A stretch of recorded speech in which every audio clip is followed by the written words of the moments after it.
हो तुम जो कह दो तो चांद तारों को तोड़ लाऊंगा मैं, उन हवाओं को इन घटाओं को मोड़ लाऊंगा मैं। हेलो दोस्तों, आप सभी का स्वागत है आपके अपने YouTube चैनल मैथ मस्ती पर। दोस्तों मैं हूं विपिन यादव और आपके कहने पर आज चांद तारे नहीं तोड़ के ला रहा हूं। आज मैं फिर द्विघात समीकरण का दूसरा क्लास आपको कराने जा रहा हूं। द्विघात समीकरण में दोस्तों पिछले में हम आपको समीकरण के मूल को निकालने के लिए हमने आपको बताया था। आज हम उससे थोड़ा सा आगे बढ़ेंगे, क्योंकि वो जो बातें थी बहुत छोटी छोटी बातें थी। आज हम क्वेश्चन करेंगे और इस तरह के क्वेश्चन आपको रेलवे के एग्जाम में और एसएससी के एग्जाम में आना ही आना है। तो दो सवाल ऐसे पूछ लिए जाते हैं, तो सारे सवाल को हम लोग करेंगे। लेकिन उससे पहले हम आपको बताएंगे कि भाई ऐसे सवाल को फटाक से कैसे बनाएंगे, उसके लिए हम थोड़ा सा बेस आपका तैयार करेंगे, ठीक है ना। तो आइए बने रहिएगा और बहुत आसानी से आपको समझ में आएगा। अरे गणित में कुछ नहीं आता है ना, फिर भी आपको समझ में आएगा, ये बात पक्का है। आइए सबसे पहले आप जानिए कि द्विघात समीकरण यानी क्वाड्रेटिक इक्वेशन में, द्विघात समीकरण में आपको एक बात बताया गया था कि ax² प्लस bx प्लस सी, ठीक ना, बराबर 0। ये द्विघात समीकरण है, ये रूप है इसका, जिसमें लास्ट वाला जो है अचर है। x² के कोफिशिएंट a हुआ, माने x² का गुणांक a हुआ, x का गुणांक b हुआ और ये लास्ट वाला c है। जैसे मान लीजिए कि आपको लिखा हुआ है 3x² प्लस कुछ भी लिख देते हैं हम अभी 4x माइनस 7, तो ये हो गया हमारा a का मान, ये हो गया हमारा b का मान और माइनस c मतलब c का मान जो हो गया ये -7 हो गया। तो ये बात आप जानते होंगे, पिछली वीडियो में हमने आपको बताया था। अच्छा, इसमें जो x का मान जो आएगा, x का मान इसको जो हल करते हैं हम लोग गुणनखंड विधि से भी तोड़ते थे, याद होगा बचपन में ही, बचपन में क्या 10th क्लास में जब गए थे आप तो x का मान जो आता है उसी को हम मूल कहते हैं, ठीक है ना। जैसे मान लीजिए कि अगर मैंने क्वेश्चन लिख दिया कि x² माइनस 7x प्लस 12 बराबर 0, ठीक ना। तो हम लोग बचपन में जो एक गुणनखंड विधि से इसको निकालते थे और उसके बाद जो अंत में x का 2 मान आता था उसी को हम लोग मूल कहते हैं, ठीक ना। तो उस मूल को आप अल्फा और बीटा से लिख सकते हैं, मूल को अल्फा और बीटा से सूचित कर सकते हैं।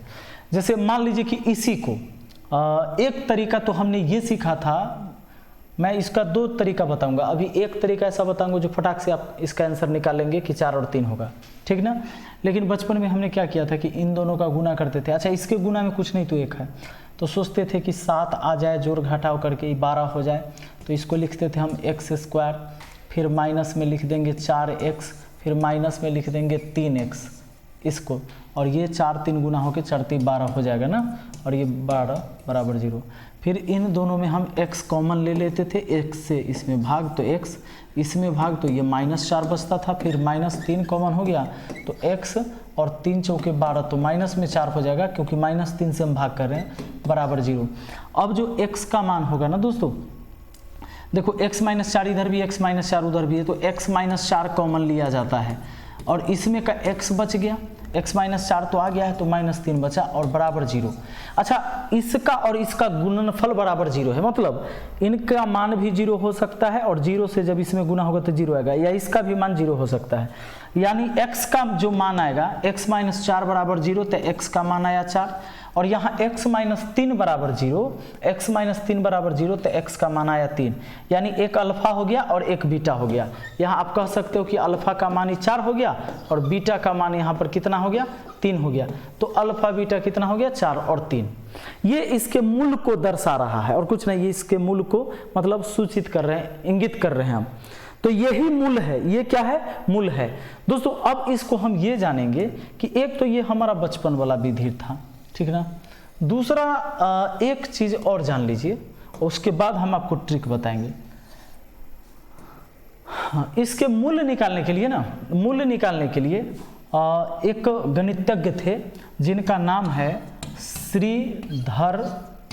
श्रीधराचार्य।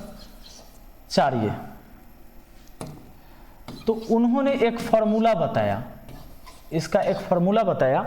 वो फॉर्मूला क्या था, वो फॉर्मूला ये था दोस्तों कि -b + root under b square minus 4ac बट्टा में 2a। इस फॉर्मूला को इस्तेमाल करके भी आप निकाल सकते हैं इसके मूल। कैसे निकाल सकते हैं? Minus b. तो यहाँ पर आप एक बात ध्यान देना, a का मान इसमें कौन हुआ? इसका जो गुणांक हुआ a हुआ, इसके गुणा में कुछ नहीं तो 1 होगा। x के गुणा में जो हुआ वो b का मान हुआ, तो माइनस में 7, अच्छा चिन्ह के साथ, और c का जो मान हुआ ना दोस्तों वो 12 हुआ। तो इस फॉर्मूला पे आप रखते हैं जैसे ही, तो माइनस और ये माइनस b के जगह कितना -7 plus minus root under b square, मतलब -7 का स्क्वायर और माइनस 4ac, तो 4a का मतलब 1 और c का मतलब यहाँ पर है 12, ठीक है। और बट्टा में क्या भैया 2 और a का मतलब है 1। अब आप बताइए, ऊपर में माइनस माइनस प्लस में इस 7 हो गया, फिर प्लस माइनस, ये 7 का स्क्वायर 49 प्लस में, और ये 12 चौके 48, 49 में से 48 गया तो 1, और 1 का वर्गमूल 1 ही होता है। और बट्टा में हमारा 2 एकम 2 है, यानी इसको एक बार हम जोड़ के भाग दे सकते हैं, एक बार घटा के। 7 1 8, 8 को 2 से भाग दिया तो 4, और दूसरा है 7 में से 1 चला गया तो 6, 6 को 2 से भाग दिया तो 3। तो श्रीधराचार्य ने जो दिया था फॉर्मूला, ये उनका दिया हुआ फॉर्मूला है, और उससे भी आप इस मूल को निकाल सकते हैं। तो ये भी आप देख रहे हैं कि इसके जो मूल हैं, जो x के मान होते हैं वही मूल होते हैं, और 2 मूल आते हैं, तो एक को अल्फा और दूसरा को हम बीटा कह रहे हैं। तो यहाँ पर जो है सो आप देख रहे हैं कि 4 और 3 आ गया। अच्छा, अब हम लोग इसको ट्रिक से कैसे सोचते हैं? तो ट्रिक हम लोगों का ये है, उस समय तो वो थोड़े जानते थे कि भाई एसएससी एग्जाम लेने लगेगा, रेलवे एग्जाम लेगा और इतने मिनट में इतने क्वेश्चन करवाएगा। तो अब ट्रिक वाला समय आ गया है, तो इसमें थोड़ा सा आपको क्या करना होगा, ये देखिए। आपको इसमें सोचना होता है कि पहले वाला, चूंकि पिछली वीडियो में पार्ट 1 जरूर देख लीजिएगा, उसमें हम पूरा सिर्फ यही पता है कि भाई कैसे सोचते हैं। तो ये देखो, पहले प्लस है ना यहाँ, तो हम सोचेंगे 12 को तोड़ेंगे 2 ऐसा गुणनखंड कि जोड़ने से 7 आ जाए। तो सुनिए, 4 और 3 लीजिएगा कि जोड़ने से 7 हो जाएगा, बड़का को पहले छोटका को बाद में। अच्छा, यहाँ माइनस है तो केवल यहाँ का चिन्ह बदलेगा, प्लस रहता तो दोनों जगह का चिन्ह बदलता। माइनस है तो इसका चिन्ह बदलेगा, ये जीव का त्यों उतरेगा। अगर ये प्लस होता तो दोनों का चिन्ह बदलता, ये प्लस रहता ना तो यहाँ माइनस हो जाता, ये प्लस वाला माइनस हो जाता, ठीक ना। अब देखो, और बड़का संख्या पहले छोटका बाद में लिख दिया, और यहाँ जितना गुना में रहे उससे भाग देते, तो एक यहाँ भी है एक यहाँ भी भाग देते, तो आपका यही मूल प्राप्त हो गया। कौन कौन? 4 और 3, ये मूल हो गया। तो इसके मूल जो निकल के आए हैं दोस्तों, इसके जो मूल हमें मिला, इसके जो मूल मिला, इनके जो x का मान है वही मूल है, और ये मूल है 4 और 3, और 4 को हम अल्फा और 3 को हम बीटा कहेंगे, इसको ठीक ना। अब जरा एक बात समझिए, कहानी अब यहां से शुरू होता है कि ये जो चीज हम सीखे, अब इसका फायदा हमको क्या मिलने वाला है दोस्तों। तो फायदा ये मिलने वाला है कि अब कुछ फॉर्मूला हम सीखेंगे। भाई क्या फॉर्मूला सीखने वाले हैं? तो फॉर्मूला हम ये सीखने वाले हैं कि देखिए, मूलों का योग दोस्तों, मूलों का योग मतलब क्या? मतलब ये कि अल्फा प्लस बीटा नहीं बराबर क्या? मूलों का योग, एक मूल तो होता है अल्फा, एक बीटा। तो इसका तो फॉर्मूला, अच्छा मूल आपको अगर पता है तो 1 4 आया था, 1 3 आया था। इस समीकरण में अगर कहता कि मूलों का योग क्या होगा, तो आप ऐसे निकालते, 4 और 3 जोड़ते तो 4 3 7 हो जाता। लेकिन दोस्तों हम बिना जोड़े हुए भी निकाल सकते हैं। कैसे? क्योंकि इसके गुणांक x का गुणांक -7 और ये लास्ट वाला संख्या जो होता है वो c होता है। तो इसके लिए फॉर्मूला है -b/a। अब आप ही बताइए, माइनस है और b का मान ऑलरेडी -7 है, तो माइनस और b का मान -7 अब बट्टा a की जगह 1, तो ये 7 आ गया ना। आप 4 3 जोड़ते तो 7। लेकिन देखो ऐसे नहीं करेंगे, अगर कहता कि सीधे इसके मूलों का योग बताइए तो -b/a करते, तो -b, माइनस तो फॉर्मूला में यहाँ है और b -7 रखते तो सीधा 7/1 7 आता। ये मूल नहीं निकालते हम, ठीक ना। अब समझिए, यहाँ पर ये मूलों का योग हो गया। आपसे क्या क्या पूछा जाएगा? आपसे एग्जाम में पूछा जाएगा मूलों का गुणनफल। क्या पूछा जाएगा? मूलों का गुणनफल। मूलों का गुणनफल का मतलब हुआ कि अल्फा गुना बीटा, ठीक ना। तो इसके बारे में जब पूछा जाएगा ना तो यहाँ लिख दीजिएगा C/A। अब C/A का मतलब, अगर C आपको पता है यहाँ 12/1 मतलब कितना आया, 12 आया ना। आप ही बताइए अगर आपका इस समीकरण का तो मूल 4 और 3 है, गुना करके देख लीजिए, 4 3 12 हो गया, और नहीं तो C/A करिए, इसके बट्टा में इससे भाग दे दीजिए, निकल गया 12, ठीक। अब बताइए, इतना बात आपको पता चल गया। एक बात और जान लीजिए आप कि मूल के वर्गों का योग, मूल के वर्गों का योग, मूल के वर्गों का योग जरूरी है, ये आपसे पूछा जाएगा। जैसे अल्फा का स्क्वायर अजोड़ बीटा का स्क्वायर, ये मतलब इनके मूलों के वर्गों का योग। तो इसके लिए आपका जो फॉर्मूला है ना, वो फॉर्मूला है क्या दोस्तों जानते हैं, B² माइनस 2AC अब बट्टा में है आपका A²। इस पर भी निकल जाएगा। मूल आपको नहीं पता है, समीकरण दिया रहेगा, B² के जगह अगर मान लो -7 का स्क्वायर रखोगे तो प्लस में 49 हो जाएगा। उसके बाद -2AC, तो 2A 1 से गुना 2A 80 12 से, तो 12 दूना ऊपर कितना हुआ 24, अब बट्टा A² तो 1 का स्क्वायर 1। बताइए 49 में से 24 गया तो कितना आएगा, 25 आएगा। ये हल होकर कितना आएगा भैया, 25 आएगा। आप देख लीजिए, अगर आपको दो मूल पता है, दो मूल अगर आपको पता है, देखिए 4 का स्क्वायर करिए 16 और 3 के स्क्वायर 9, वर्गों का योग कितना हुआ 16 9 25 हो जाएगा कि नहीं हो जाएगा। अच्छा, एक बात और, लास्ट बात और जानना जरूरी है। वो क्या जानना है जानते हैं, मूल के व्युत्क्रम,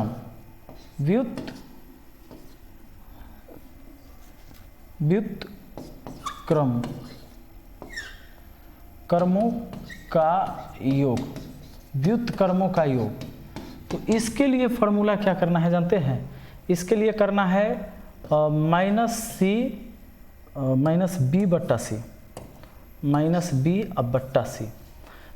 -B/C। तो यहाँ क्या हो जाएगा, माइनस माइनस प्लस 7 हो जाएगा, अब बट्टा C के जगह 12, ये 7/12 आ जाएगा। आप करके देख लीजिए इसके व्युत्क्रम का, 1/4 अब प्लस 1/3, अब बनाइए नीचे 4 3 12 हो गया, 4 3 7, 7/12 आ जाएगा। तो आप एक समीकरण से आप यहाँ पर इतना चीज समझ गए होंगे कि ये जो निकाला जाता है सब राज यहीं पर छुपा हुआ था, और इसको हमको याद रखना पड़ेगा। इसको याद रखेंगे ना तो हम सवाल बहुत आसानी से बनाएंगे।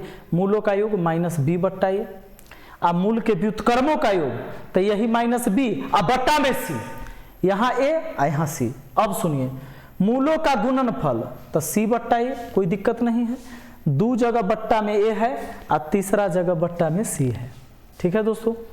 मूलों के वर्गों का योग तो यहाँ पर B² माइनस 2AC/A²। अब देखिए, इतना बात अगर आपको याद है तो अब हमें फ़ायदा क्या पहुँचने वाला है, फ़ायदा हमें ये पहुँचने वाला है कि जब हम अब सवाल बनाएंगे तो वो सवाल बड़ा आसानी से बनेगा।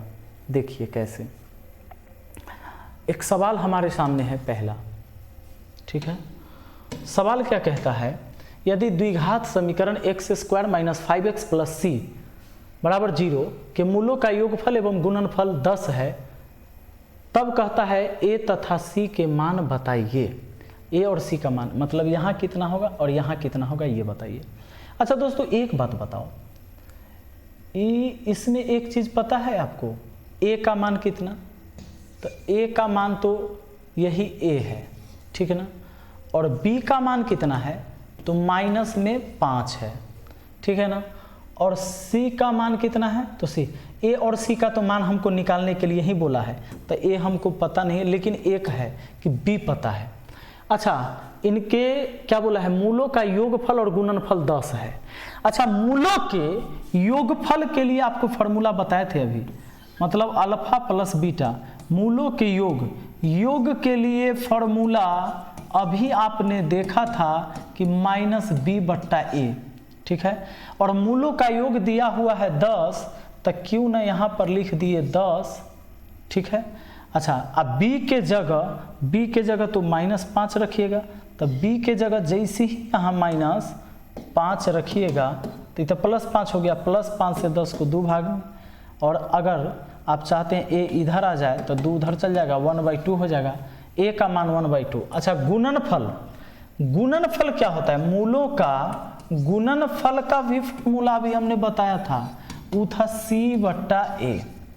योग था -b/a और गुणनफल था c/a। अब गुणनफल भी तो 10 से कहा है तो 10 रख दिए, और c नहीं पता है, a पता है 1/2। अब 1/2 से यहाँ गुना होगा तो ये 5 हो जाएगा, ये कितना हो जाएगा 5, किसका मान? c का मान।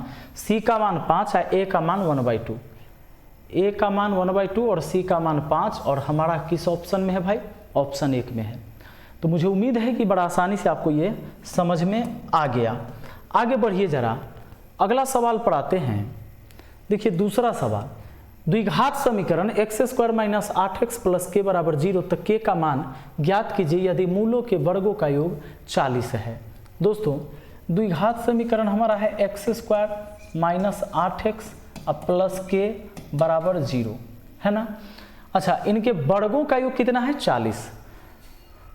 मान ज्ञात कीजिए यदि मूलों के वर्गों का योग 40 है। दोस्तों, अभी मूलों के वर्गों का योग अल्फा का स्क्वायर प्लस बीटा का स्क्वायर के लिए अभी फॉर्मूला बताए थे, जस्ट कि b² - 2ac / a², ठीक है ना। फॉर्मूला क्या है भाई? तो फॉर्मूला आपको पता है, ये फॉर्मूला है b² - 2ac / a²। ये है हमारा मूलों के वर्गों का योग, ठीक है ना। जैसे दो राशि निकलती है, x का 2 मान आता है ना, उसके वर्गों का योग के लिए ही फॉर्मूला है। जो इसमें x का जो मान आता है किसी समीकरण में, x का 2 मान, उसका एक मूल का नाम ने अल्फा रखा और दूसरा का नाम हमने बीटा रखा, ठीक है ना। तो उनके वर्गों का योग का यही फॉर्मूला है। अब यहाँ पर जरा सोचिए कि इसमें a का मान कितना है? इसका गुना में तो कुछ नहीं तो 1 होगा ना, तो 1 है। b का मान कितना है? तो -8 है। और c का मान कितना है? तो k है, वही k का मान निकालना है। तो योग निकालने के लिए यही फॉर्मूला आप इस्तेमाल करेंगे। तो योग निकालने के लिए फॉर्मूला लगाइए, तो b² या -8 का स्क्वायर यहाँ कितना हो जाएगा? 64 प्लस में -2ac, 2a के जगह 1, c के जगह आप k रखेंगे, ठीक है। अब बट्टा में कितना है भाई? a²। तो a² यानी यहाँ 1 के स्क्वायर 1। अच्छा, मूलों के वर्गों का योग 40 दिया है। ये मूलों के वर्गों के योग के बराबर आप क्या लिख सकते हैं? 40। ये मूलों के वर्गों के योग के बराबर क्या लिख सकते हैं? 40। ये मूलों के वर्गों का योग है, ये भी मूलों के वर्गों का योग ही दिया है, तब वर्गों के योग के बराबर वर्गों के योग हो गया। अब आप यहाँ से काम खत्म कर लीजिए। ये 64 जाकर 40 में से घट जाएगा तो कितना हो जाएगा? 64 में से 40 चला गया तो 24 माइनस में, इधर माइनस में 2k बचेगा और उधर चल जाएगा तो माइनस में 24 बचा, माइनस माइनस कटा 2 से 24, 12 में फिनिश। k का मान आपका 12 आ गया, 12 k का मान ऑप्शन 2 आपका आंसर सही है। दोस्तों, ये फॉर्मूला आपको याद कर लेना जरूरी है, बहुत इंपॉर्टेंट है। अल्फा का स्क्वायर प्लस बीटा का स्क्वायर, ये होता है b² - 2ac / a², ठीक ना। आइए अगला सवाल देखिए, तीसरा, किसी द्विघात समीकरण के मूल दिया हुआ है 2 + √5/2 तथा 2 - √5/2 है, तो समीकरण क्या होगा? अच्छा, समीकरण निकालने के लिए ना, द्विघात समीकरण में समीकरण निकालने के लिए आपको याद रखना होगा कि x² माइनस मूलों का योग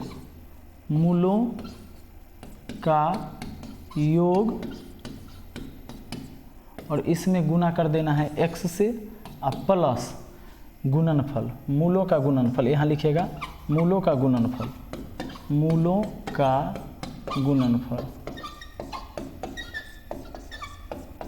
और हम लोग को योग निकालने आता ही है, गुणनफल भी निकालने आता है। चलिए, तो यहाँ पर क्या होगा कि किसी द्विघात समीकरण के मूल इतना इतना है, माने अल्फा का मान है, बीटा का मान है, तो योग निकल जाएगा क्या? जब समीकरण निकालने के लिए कहा है तो योग निकाल सकते हैं क्या? 2 + √5 अब बट्टा में है 2 और जोड़ 2 माइनस √5 अब बट्टा में 2, तो 2 एलसीएम हो जाएगा, ऊपर वाला जीव का त्यों उतर जाएगा, 2 + √5 + 2 माइनस √5। अब √5 गया, 2 2 हुआ, ऊपर में 4 को 2 से डिवाइड किए तो 2 आया, यानी योग आया 2। अच्छा गुणनफल कितना आएगा इस मूलों का, गुणनफल कितना आएगा भैया, तो गुणनफल गुना करिए ना, 2 + √5 अब बट्टा 2 और गुना करिए 2 माइनस √5 अब बट्टा 2, ठीक है। अब आइए तो नीचा में तो हो जाएगा गुना होके 4, ऊपर में क्या होगा, तो a + b × a - b, a² - b², तो 2 के स्क्वायर कितना हो जाएगा 4 और माइनस b² यानी 5, यानी -1/4। अब समीकरण बनाने के लिए यही फॉर्मूला हमें इस्तेमाल करना होता है, तो x² माइनस मूलों का योग, मूलों का योग कितना है 2 और गुना में कितना x और प्लस मूलों का गुणनफल, तो ये मूलों का गुणनफल कितना लाया हम लोगों ने -1/4, ये -1/4, तब अब बराबर यहाँ लिख देना है 0, बराबर क्या 0। अब हो गया समीकरण आपका तैयार, फॉर्मूला x² माइनस मूलों का योग इंटू x प्लस मूलों का गुणनफल बराबर 0, ऐसे। अब एक बात बताइए, यह -4 हो जाएगा और 4 से चूंकि भिन्न का जोड़ की तरह बनेगा, तो ये 4x² - 4 दूना 8x माइनस हो जाएगा 1, पूरे के बट्टा में आएगा 4 बराबर 0, ये बट्टा वाला 4 उधर 0 में जाकर गुना 0, तो 4x² - 8x - 1, 4x² - 8x - 1 बराबर 0, ऑप्शन 3 आपका आंसर हो जाएगा। चलिए अगला सवाल पर आते हैं, अगला सवाल जरा देखिए, नेक्स्ट क्वेश्चन आपका क्या कहता है, द्विघात समीकरण x² - px + q बराबर 0 के मूल अल्फा तथा बीटा हो तो अल्फा के स्क्वायर प्लस बीटा के स्क्वायर क्या होगा। अच्छा इनके वर्गों का योग क्या होगा, तो इनके वर्गों का योग, ये 2 मूल हैं, तो मूलों के वर्गों का योग के लिए अभी फॉर्मूला बताया था मैंने, b² - 2ac अब बट्टा a², b² - 2ac बट्टा a²। इसमें दोस्तों a हमारा क्या कहलाएगा, तो 1, क्योंकि इसके जो गुणांक है वो a हैं, इसके जो गुणांक है b के जगह आएगा -p और c का मान क्या आएगा, तो वही q आएगा। अब इसको हल कर लीजिए, b² तो -p² प्लस में p² हो गया -2ac, तो 2 तो ठीक है, a का मान 1 है और c का मान q है, बट्टा में हमारा क्या a² मतलब 1 का स्क्वायर, तो कुछ है ही नहीं, ऊपर हो गया आपका p² - 2q, p² - 2q, यही आपके इस सवाल का जवाब हो गया ऑप्शन 1। आसानी से समझ में आ रहा होगा। चलिए बढ़ते हैं अगला सवाल की तरफ, देखते हैं नेक्स्ट क्वेश्चन। देखिए अगला सवाल आपका ये है कि किसी द्विघात समीकरण 2x² + 5x + k बराबर 0 के मूल a और b है, अल्फा और बीटा है, तथा अल्फा का स्क्वायर प्लस बीटा का स्क्वायर प्लस ab बराबर 21/4 है, तो k का मान क्या होगा। दोस्तों एक बात बताओ, इनके लिए क्या फॉर्मूला अभी आपको मैंने बताया, इनके लिए मैंने बताया कि ये इनके वर्गों का योग माने मूलों के वर्गों का योग b² - 2ac अब बट्टा हमारा कितना a², ठीक है। अच्छा प्लस इनके लिए मैंने क्या बताया था, अल्फा और बीटा का गुणनफल, ये अल्फा बीटा क्या है, इनके मूल हैं, और मूलों के गुणनफल के लिए फॉर्मूला हमारा ये था c/a, ठीक है, -b/a तो योगफल था, c/a गुणनफल। अच्छा अब बराबर कितना हमारा 21/4। अब जरा ध्यान देना, इस समीकरण में चूंकि ABC है तो समीकरण में a का मान कितना, इस समीकरण में x² का गुणांक a होता है और x का गुणांक b होता है ना, तो यहाँ पर b का मान कितना हो गया 5 और c का मान तो भैया वही k, ठीक है। और तब तो k का मान पूछा है, b² मतलब 5 का स्क्वायर यहाँ हो गया 25 माइनस 2ac, ac का 2 से गुना कर लीजिए, 2 2k और 2 से गुना तो 4k हो गया। आप यहाँ 2 रखे, a के जगह 2 रखे, 2 दूना 4 हुआ, और c के जगह k रखे तो 4k हो गया। बट्टा में a स्क्वायर, बट्टा में a स्क्वायर मतलब 2 का स्क्वायर, कितना हो गया 4, प्लस c के जगह कितना आप रखोगे, k रखोगे। अब बट्टा में क्या रखोगे, a के जगह कौन है भाई, 2 है, बराबर कितना, तो 21/4। अब 4 और 2 का इधर एलसीएम हुआ 4, ऊपर वाला उतरा जीव का त्यों 25 माइनस 4k, और ये 2 से 4 दो बार में कटेगा तो 2 के ऊपर हो गया, बराबर हमारा कितना है भैया, 21/4 है। ये 4 से 4 गया पेंशन लेने, और देखो 4 के में से 2 के चल गया तो माइनस में 2 के इधर है, अच्छा ये प्लस 25 उधर जाकर माइनस 25, तो उधर है 21 और माइनस 25 हो गया। ये माइनस 2 के, अब 25 में तो 21 4 25 माइनस माइनस कटा 2 से 4 कटा 2 बार में, के का मान हमारा 2 आ गया, और ये ही तो हमारा आंसर हो गया। मुझे लगता है कि बहुत ही आसानी से आज का क्लास आपको समझ में आया है। दोस्तों अगर आपको ये वीडियो अच्छा लगा है तो कमेंट करके मुझे ज़रूर बताइएगा, और इसका हम अगला पार्ट आपके लिए ज़रूर बनाएंगे। मिलते हैं अगली वीडियो में। Thank you, best of luck.